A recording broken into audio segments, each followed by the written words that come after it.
A shocking daytime barrage of missile strikes killed more than 30 people across Ukraine. Among the sites hit, a children's hospital in the capital of Kyiv, where at least 20 civilians, including children, were killed.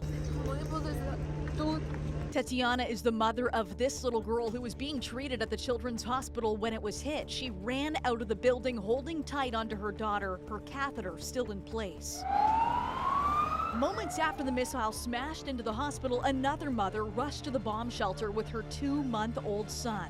Her husband telling reporters, no words, even swear words, can describe it. But what matters most is that they are alive. The incidents in which missiles hit the Okhmadit National Children's Specialized Hospital in Kyiv, which is the largest pediatric facility in Ukraine, and another medical facility in Kyiv, are particularly shocking.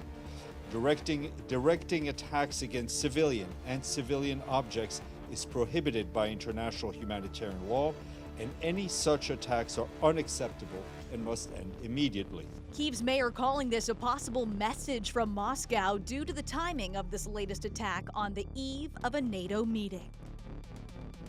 We have a lot of messages from Russia. It's Russian politics right now is very aggressive, and that's why they pay attention for the strong position. The message for everyone in NATO, from us, from Ukrainians, unity around Ukraine is a key for peace and freedom in Europe, peace and freedom in our homeland, and that's why please support Ukraine. We're fighting and defending not just our homeland, we're defending every one of you.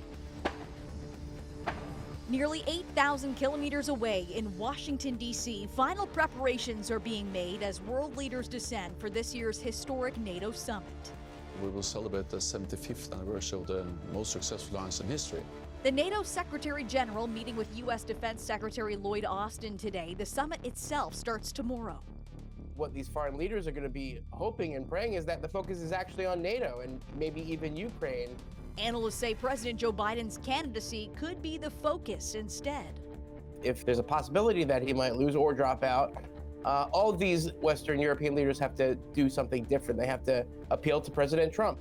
Also descending on Washington for the summit are protesters from around the world. Among them are groups advocating for peace and standing in opposition to the NATO military alliance. The response of more NATO is a vicious cycle that gets more Russian militarism and more NATO militarism and more Russian militarism.